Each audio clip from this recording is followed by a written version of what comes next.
Welcome to Dub Nation, the official show of the Utah Warriors of Major League Rugby. We've got the big desk out. We got the banners. That means it is a big show. I am Jarom Jordan alongside Banksy and the captain, Bailey Wilson, and vice captain, Paul Lasike. We'll talk to them in just a moment, but great to have you with us. We are on the Utah Warriors Facebook, Twitter, and YouTube account. Subscribe to the podcast version on Apple Podcasts, Spotify, and SoundCloud. Send in some questions or comments if you got them. As mentioned, here's what's on the show. We'll talk to Bailey Wilson and Paul Lasike about their new assignments. For Bailey, it's year 3. Calvin Whiting returns. We'll check out the loaded centers. Greg Cooper, the head coach, will join us to talk about all of this. Lance Williams with the USA Sevens. How'd they do in Cape Town? Junior Warriors news, plus a bunch of MLR news and notes. And Gary Gold steps down as the USA 15's men's head coach. But let's talk to the guys about the decisions that have come down. Welcome to the program, first off. Bailey, good to have you. Yeah, good to be here. Thanks for having me. And Paul, you've lost your voice a little bit. Yeah, a little bit, yeah. But that's all right. Thanks for being on the show, man. Thanks for having me. You need to hurry and recover because there's a lot of Christmas music you've got to sing the next couple of days. Oh, it's not happening anytime soon. Too much at the karaoke bar, bro. Yeah. Get together with the family, singing all the old school jams. Yeah, I hear you on that one. Okay, Bailey, first off, let's talk about being named captain again. What does that mean to you personally to now be, year 3 as the captain? Yeah, year 3. I mean, yeah, it's a huge honor to be named captain. I mean, just as big of an honor as it was the first year and the second year. So I'm really excited and looking forward to the season this year. And, you know, I've got a great team of people around me. I've got, you know, a great vice captain here, Paul Lasike, and great coaches and a great leadership group. So I'm really excited to get to work this season. What's the process of this? Were you asked to do it again? Is it the coaches? Is it the players? Yeah, Coops came up to me and just asked me, if I'd like to be captain again, and of course my answer was yes straight away. So, yeah, awesome. So the combination of youth and experience between the two of you is great. Paulie, how's it going to be coming back to the captain's armband, obviously in year 1, to now work with Bales in the squad? Yeah, it's awesome. Similar situation. I came in we had like a voluntary training session, and I came in Bales, and coach came over and asked me if I wanted to be vice captain, and same thing. It was a privilege, so I said yes, and it'll be awesome working alongside Bales and the other leadership boys and getting stuck into the season. Paul, give us a sense of the first time around when you were here, the first year, and now you've come back and sort of what's been established with the Warriors that maybe was still growing when you were here in the beginning. I always laugh about this. Year 1 was crack up. Obviously only 7 teams in the league. We were training at different facilities, we were playing at different facilities, so that's first and foremost. When I come back and I talk with some of the older boys, Sire and Angus and them, we always have a good laugh about year 1. But yeah, that was a really cool stepping stone and inaugural season, and so to be in these facilities and it run the way it is now, it's been a huge change and it's all been awesome. So, Bales, you guys have put together a really great culture that's already started, and the core of this team is still intact. How is it now with some of the changing pieces, knowing that you've got a partner here to be able to lead this team? Yeah, look, it's great. I mean, we've got a lot of returning players coming back, so they've already got that chemistry, they've got that connection. So just adding in a few new faces, they bring a lot to the table as well. So, I mean, it's great. The culture on the team is already great, and I'm excited to see where it's going to go this season. And you've seen a few unique seasons. 21, standout year, playoffs, dynamic offense. It was awesome. 22, some injuries, a step back. Now you're 23, the third year for you. What have you seen and kind of learned now as a young captain in year 3? Yeah, it's a good question. I mean, obviously, the ups and downs, you learn a bit more in the hard times than you do probably when things are going a bit easier. So, there's a lot of learnings I've taken from last year. Definitely the culture. I think if we can get that culture, buttoned down by day 1 and get things looking pretty good, I mean, we've got the talent on the team. So I know once we get the culture and all that other things, everything else will fall into place. What's been the, not hardest, but the most challenging thing of assimilating a group that got a new head coach, you got a new roster? Certainly not all those guys are in town yet, but Paul, from your experience, what's the best way to sort of bring that group together quickly? Yeah, I think we've already started it in a way because we've been having some voluntary training sessions just Tuesday, Thursdays for the boys that are local. So that's a huge step for us. And, the last couple of weeks showing all the boys the plays and the basic outline. We haven't gone into detail much, but it'll make it way easier when those boys come and return and then the boys that have been training for the last month, just able to show them and help them out and make that transition a bit smoother. So that's probably the best thing we could have done, really, is just to have this early training block. And it's also unique, I guess, culturally and the nationalities. Banksy, you grew up in New Zealand and came back and played. I didn't grow up playing the game or around it, but I love that you can bring a group of all kinds of people together in a unique way from all over the world. I don't see other sports do this the way that rugby does it. Yeah, not at all. So, how is it that rugby does it? I guess is my question. I think everyone just has the love for the sport. So if you love that, you got something in common, and yeah, everyone just seems to have that one thing in common, and it helps you get together and get along really well. I think it's a conscious effort, right? The guys that respect the guys that have worn the jersey before us. That's why there's no names on the back of jerseys. We always say you play for the front of the shirt, not the name on the back of the shirt. That team's not in the league anymore. and appropriate too, right? Look what it got them. Okay.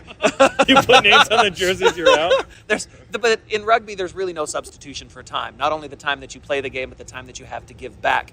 And Paulie, let's switch gears here a little bit. You've had time in the off season now to work on fitness, to work on your legs, to get your hand healthy. I know you broke a finger or two with the national team. Yeah. How you feeling? How's everything healing up, and how's the recovery process? Yeah, no, it's been a tough one the last couple of years. One of the other media ladies, she asked, what is one thing that you want to contribute this season? And my answer was availability. So that all has to do with how you treat your body, how you recover, and things like that. And so I came out of a block with USA where I made it through all the games injury-free. So that was a real big confidence booster for me. But I'm just trying to do the small things and come the start of preseason on Jan 9th, that I can show up in the best shape that I can, ready for the season. And so, it's been tough. A broken hand, Achilles, and all these other things, but we just carry on, and I've learned a lot from that, and I've learned a lot about my body, actually. So, yeah. So, it should be a good one. I'm hoping for a good one. Raising the twins who are less than a year old, so nothing's really going on in your life right now. Yeah, I've got my hands full. Yeah, that's really why my voice is like this. I'm yelling at the kids. Yeah. Hopefully your hands are full of the rugby ball inside the 22 coming up. That's what Dub Nation wants to see. They probably weigh a little more than the ball now. Yeah, that's awesome. Yeah. Bailey, as the captain of this team, what is it that you've seen or identified, I guess even in preseason, because you'll learn throughout the year new things, but that this team needs in terms of leadership from you two, from the leadership group as well? Yeah, the team that we've got just has so much energy. So if we can just focus that and direct that in the right areas, I think we'll see so much reward come out of that. We've got so much talent on this team where, if we just point that in the right direction, I think, we'll be very blessed with what we see come. How is Greg Cooper, who we'll talk to in a moment, in terms of consulting with you, having been here and in the trenches with this team as the new guy? I've been incredibly impressed so far. The research, the homework that he's done already before I even met him in person. He just knew so much about the team already, not just the team, but also about Utah, the culture, and everything. So, I think he's been a great fit so far already, and I'm just excited to see what he can implement and what direction he takes the team. So looking now ahead to Christmas, New Year's, some time with the family before we get stuck into the early part of what's going to be a long 18-week season. What do you hope to see from the guys as they report, Paulie, on January 9th for that first orientation and then getting stuck in? Yeah, I think just hopefully everyone's refreshed and ready to go. That's what you asked me. What I wanted is feeling refreshed and ready to go and excited. I think that's the one thing I'll be looking for and hoping that everyone has that. Bailey, how did you feel about your season last year? Because you set a franchise record in tackles. It's like a ridiculous amount. Obviously, the year wasn't what you guys wanted. But what did you learn from that year that you think will be positive going into this year with a lot of the same guys? Yeah, it's hard to just say one thing that I've learned. Last year was, a great year for learnings. But, I just want to, if I can just have a well-rounded year. Last year made a lot of tackles. I think if we can hold the ball a bit more and score a few more tries, maybe I'll have a few less tackles. So. Someone's got to make a tackle when the other team has the ball. One last question here, Paulie. Talk about the combination of having a backline player in the centers as a captain, as well as a partner in the forward pack as a captain. You can kind of divide the field up with that 9-10 combo in between you to marshal your team around the field, right? Like the communication line between you guys has got to be exciting with that pairing, right? Yeah, it'll make things a lot easier. If there's, things that the outside backs might see or want us to talk to the ref about, it'll be an easy relay into Bale. So, I think it'll be good. It's never a bad idea to have a forward and a back. So I think it should be all good. So how much of your time spent as the vice captain will be calling your own number inside the 22 and just destroying people's hopes and dreams in that B gap? Yeah, hopefully a lot. That's what I want to hear, baby. Yeah. And Bailey, anything else people should know or get excited about before the season here? Oh, just get excited for the first home game against Dallas. I mean, we're excited for that. We've got a big important game against San Diego, February 18th, the week before that. So, yeah, but we want to see the fans out here. We've got the best fans in the country, and yeah, we want to see them in the seats, and we want to make them happy. Last year's home game against Dallas featured an MLR record in points, so perhaps that could happen again. We'll see a better Dallas squad this year. But thanks for the time, guys, Paul and Bailey, and good luck with everything. Cheers. Yeah, Cheers, thank thanks. you. You've seen the release of the new Utah Warriors kit for 2023 with the home, away, and the alternate. Get all of your Warriors gear now and be ready to get in the red and black at Zions Bank Stadium. Go to shop.warriorsrugby.com now to get all of your official Utah Warriors gear. Get your gear. Okay, Calvin Whiting is back, baby. It was in question. We weren't sure if he was going to be on the roster. He is returning. Warrior number 65. He's got 35 caps, exactly 100 points the last 2 seasons. Nice round number. 13 penalty goals, 27 conversions, and a try. What does he add to this already loaded center group? I think Calvin adds a lot of versatility to this center group when you talk about his ability to be a lockdown defender first and foremost, and then to be a facilitator, whether it's Tyler Fisher or Tomasi Tonga or Paul Lasike on the inside or outside of him, because he can play at the 12 and 13. Oh yeah, he also provides incredible cover for the fly half position at 10 because he played extensively there through school. We saw him through, was a couple of seasons ago, through injury coverage. He had to play quite a bit of time at 10 as well. So an absolutely incredible piece to what is this roster puzzle, and Calvin Whiting really checks a lot of boxes and fills a lot of gaps with that. And if you need him as a point scorer, like you said, he is there should it come to that, right? He's been on multiple different tours with the USA Eagles. He's got several caps, which is awesome. So let's take a look at the centers. Tyler Fisher, Paul Lasike, Siosi Nauer, Logan Tungo, Tomasi Tonga, Calvin Whiting. I am in love with this group. That is loaded. I mean, whatever pairing you want to pull out of that is really coach's discretion at this point. You know, if you want to play big and you want to play powerful, you could put Tomasi and you could put Paul in there. You could put Tyler Fisher, who is an incredibly strong runner and defender at 13 outside Paul Lasike. Even Logan Tongo coming in probably at that 13 position outside of Paul would be great. I expect we'll see Logan probably more on the wing than we will in the centers, but he has the ability to play that position. And now you slot in the coverage of having Calvin Whiting back in this squad. It really gives you the comfort of having the depth at that 12-13 position that is a dream for coaches come game day prep. And last year it was Tyler Fisher and Calvin Whiting, and hopefully Tomasi Tonga is good. That's where we were at the beginning of the year. And Tomasi was good as that kind of young buck coming in, scoring on the road in his first match. That was awesome. Okay, so Calvin Whiting's back, loaded center group, awesome. A few other news and notes that we need to mention. Watch the Warriors Rugby social media feeds for 2 more signings, this time from the Crossroads Cup, coming up later in the week, which is exciting. And the Utah Selects roster will be released next week, and the U18 Academy trial this week. Over 65 players have registered, and MLR players report on January 9th. So we've got a lot coming up. I do want to talk about the selects. And I know we hit it on the roster reveal, but I'm stoked for this group because there will be guys like the last couple of years who will play into the season. Right now, you may not think so-and-so is going to be a pivotal part of some game against Seattle in May, but it's going to happen. These guys will factor in. You know, when you talk about the growth of rugby in Utah as a whole, and the Pathways program. Ashley Burge does a fantastic job with Utah Youth Rugby, and a big announcement there with the partnership for Salt Lake County. That's huge for the development of getting the ball into kids' hands.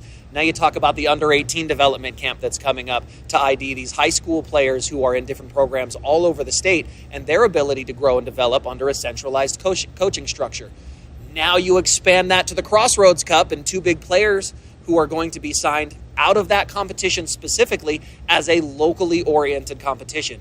And then they move into now the selects, where you're training with the first team in kind of that minor league role in a professional setting for guys to literally build their skill set with the best of the best. And really, the Utah Warriors do it better than any other team, I think, in the league. There's a lot of other Pathways programs in place, but there is a direct line when you look at the guys that are on the roster. Guys like Captain Bailey Wilson, who played locally here. Guys like Tomasi Tonga, Joe Mano, Logan Tongo, Lance Williams. These are all guys that came up through the Utah rugby structure, and now there is a direct line for them to play professional rugby. Which is so exciting, because if you're a kid and you love rugby, and maybe you come into rugby late, there's all kinds of pathways to this point.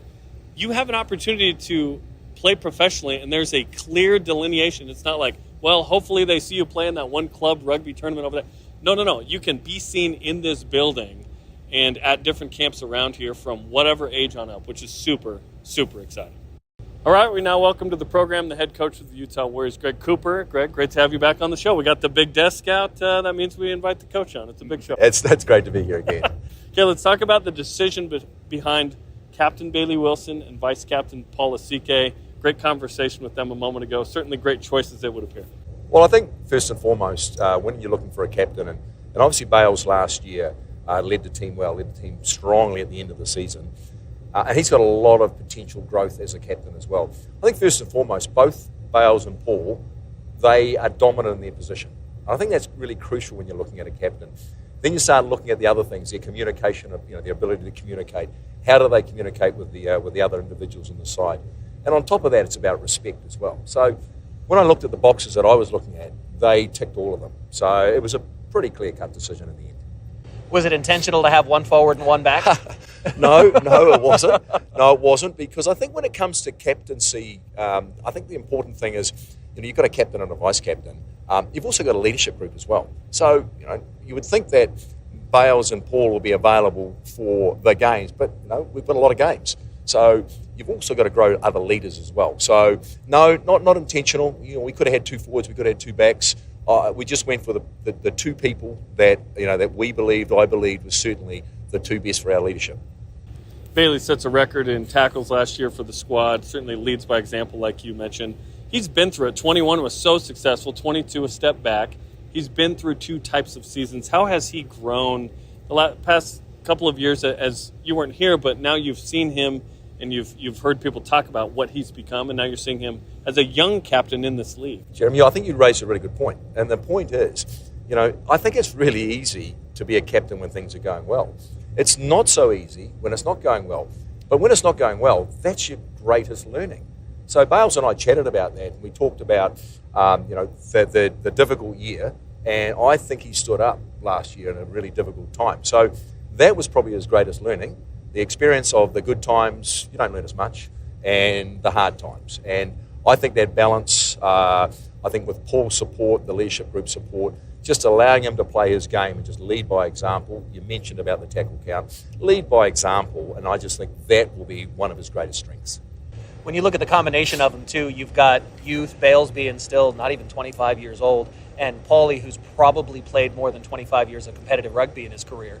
You're talking about that youthful exuberance, that energy that somebody like Bales brings, and then just the sheer amount of knowledge that Paulie has as a captain. I think that reflects in the overall way that you've built the squad.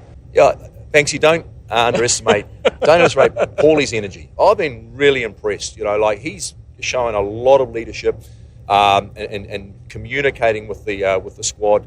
Obviously, Bales is younger, but I think we're going to hopefully create. That's our goal, to create an energetic, exciting environment, create the vibe, and Paulie will drive that. And like you say, he's an international class player. He's proven, but there's a lot of energy from both of those 2.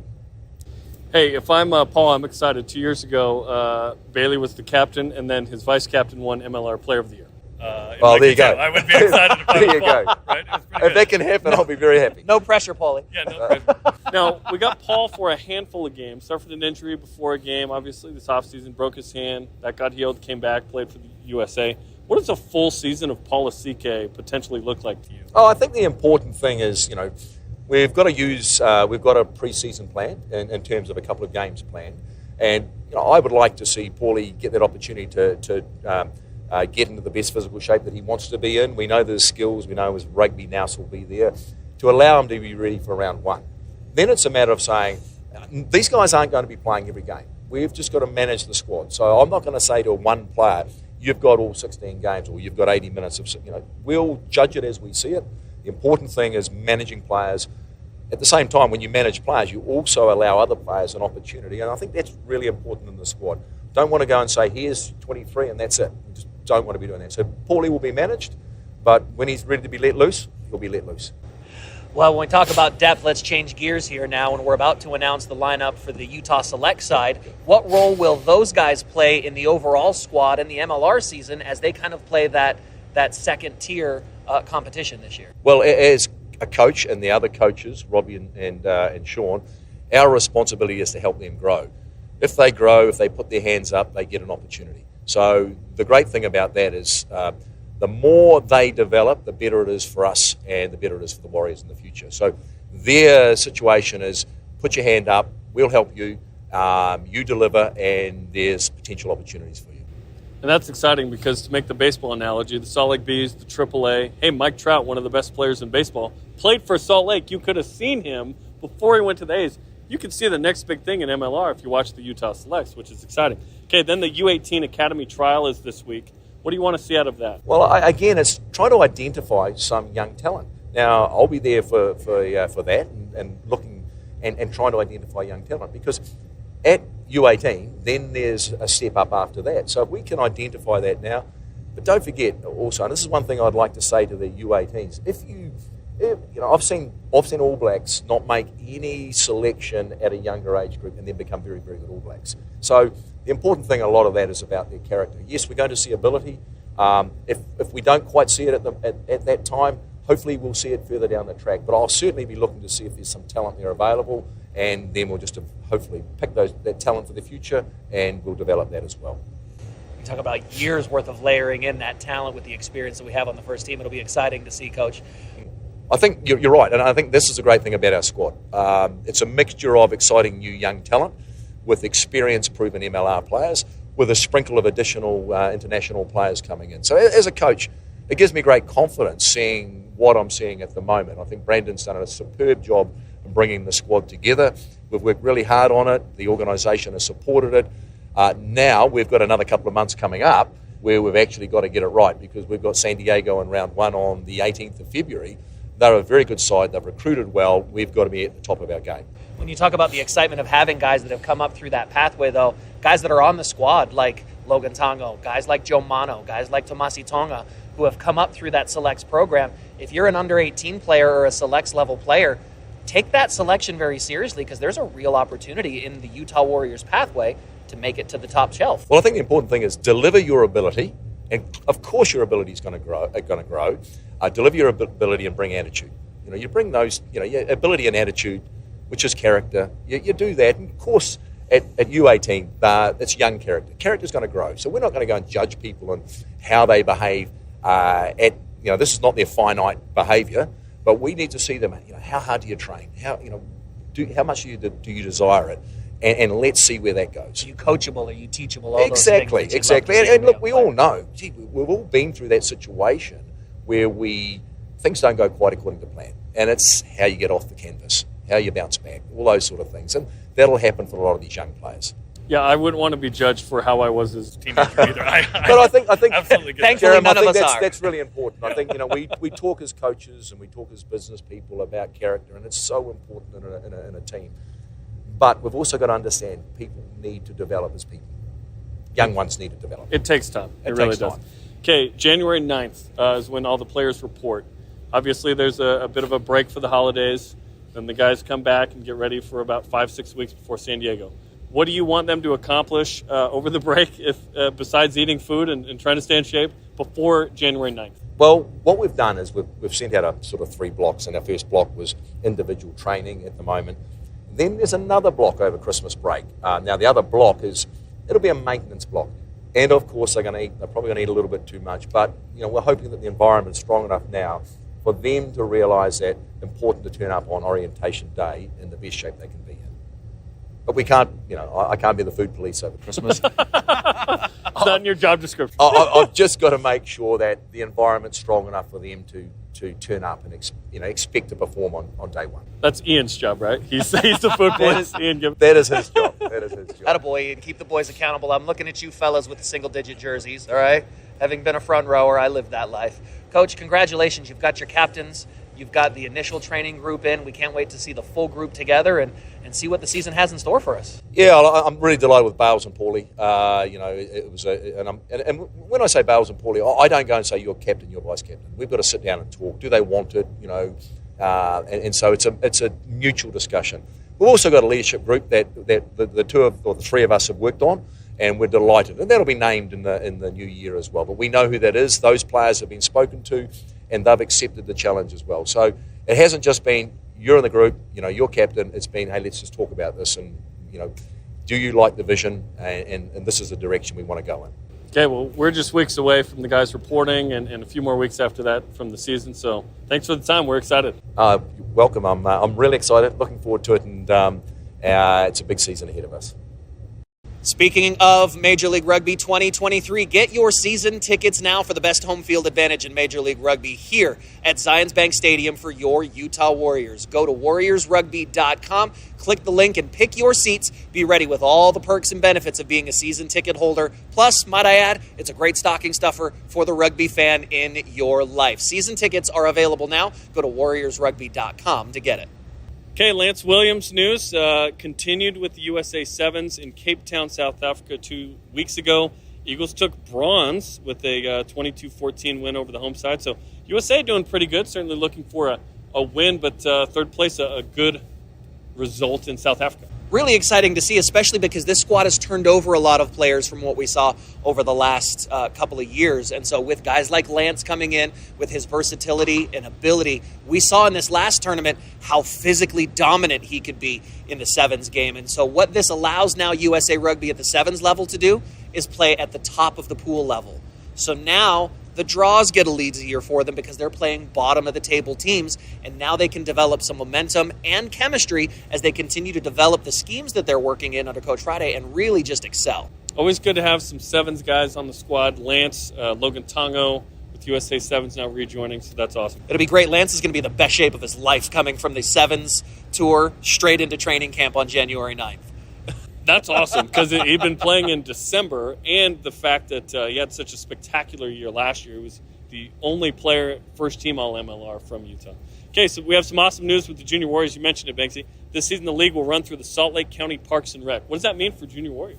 That means that now youth rugby is going to be everywhere in the Salt Lake County Parks and Rec program, just like we've seen with basketball and like we've seen with other academies in, let's say, soccer, for example.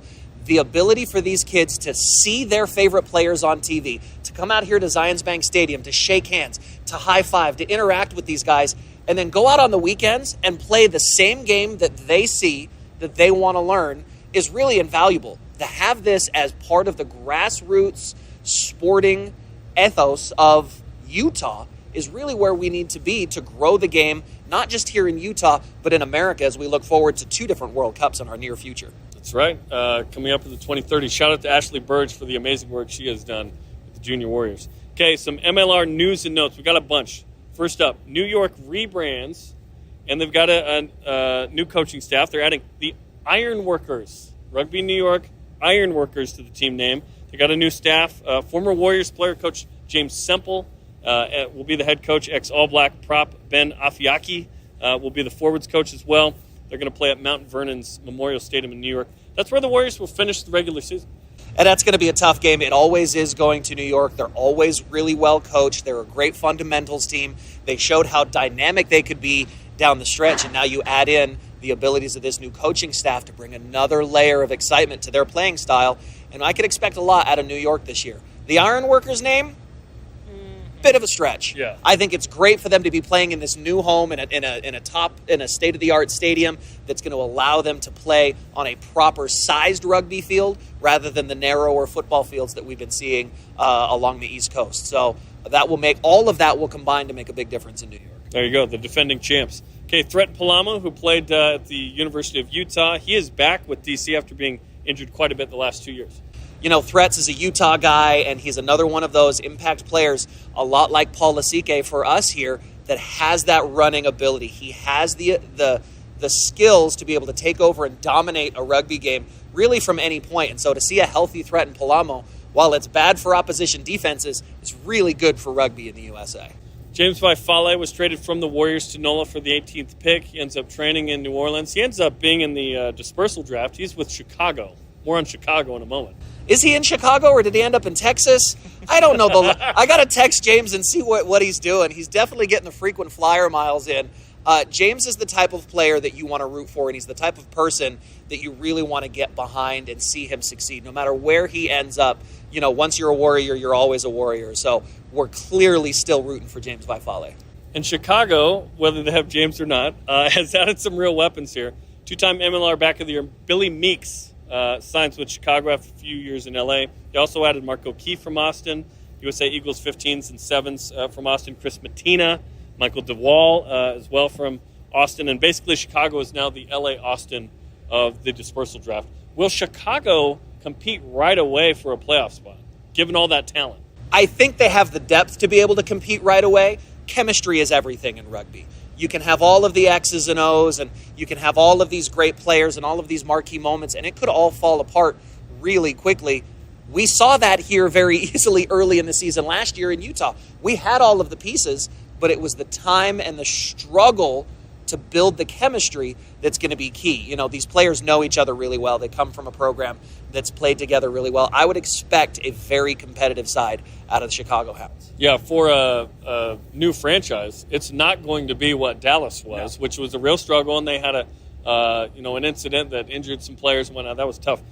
They're going to be interesting right away, the Chicago Hounds. Okay, last but not least, Houston adds Hanko Hermanscheis and Damakina from LA and Austin. Those are two nice additions. Those are two very nice additions for what was already a really good team there in Houston. When you add to all the pieces with some of the Fijians that they have there, guys like Zach Pangelainen, that's an incredible team. So the addition of Hanko there is going to be massive. And is Danny Barrett still with Houston as well? I mean, he was last year. When you have, you know, that combination now of Hanko and Danny, who've played a ton of rugby together at the sevens level, these two know each other. Yeah, that's a talented group. It's always tough in the West. There's no easy games in Major League Rugby. Absolutely not. Let's go. Okay, last piece of news here. Gary Gold steps down as USA 15's men's coach.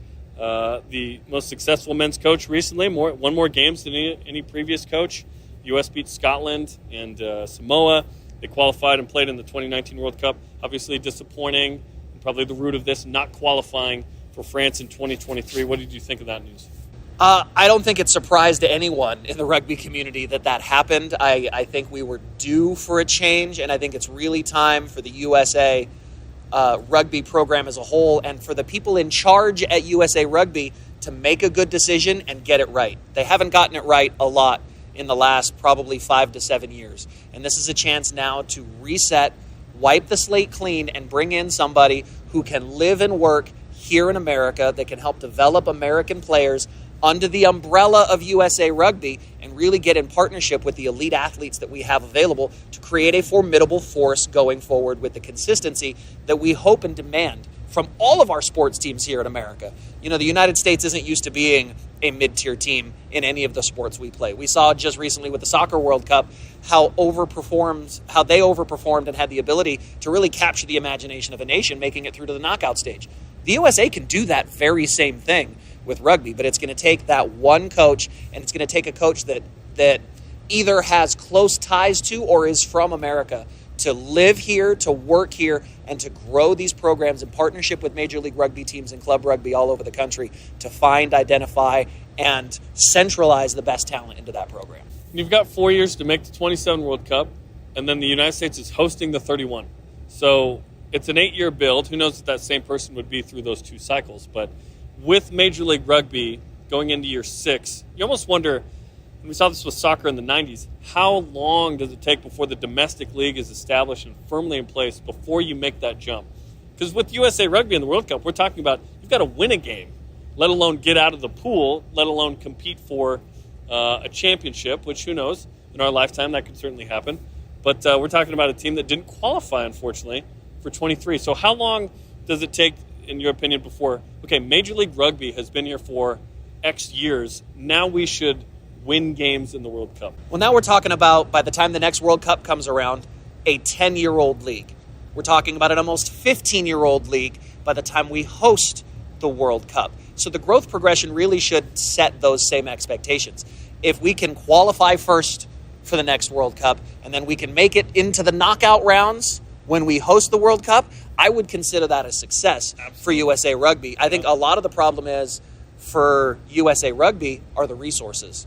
The national visibility of the game needs to grow. And right now, all of the resources at the national team level are being funded to the Sevens program because that's where they can have success. And they need to turn that on its head and put those same resources that the Sevens program is getting into the 15s program, recognizing and designating those national team players, identifying these guys who are playing on major league squads, getting them into regular training camps against top-tier competition. I feel like we need to play Argentina more. We need to play Chile more. We need to play Tonga and Samoa more. We need to play Canada more. We need to play these teams that are above us in the national programs and in the international schedule to continue to drive the expectation of what excellence is. Good convo on USA Rugby. I didn't know we chatted that much about it, but here we are. We care. Absolutely, we care. You should hear what I have to say off camera about it. You should. I do. I do. Okay, that'll do it for us. Fun show today. We know everything we need to know, basically, almost, right, for the season to begin. We still got a few things going on the next couple of weeks. Make sure you follow the Utah Warriors on social media to catch Dub Nation and other announcements like we mentioned, the Crossroads Cup, 2 players. You got the U18 Academy trial, the Utah Selects team. Basically, the AAA squad will be out here in the next little while. That's exciting. We got kits and schedules and captains and everything basically we need to know, which is super exciting. Okay, that'll do it for us. For Banksy and Paul Lasike and Bailey Wilson and Greg Cooper and Mason Benson and everyone on our crew that helped put this together, go Warriors.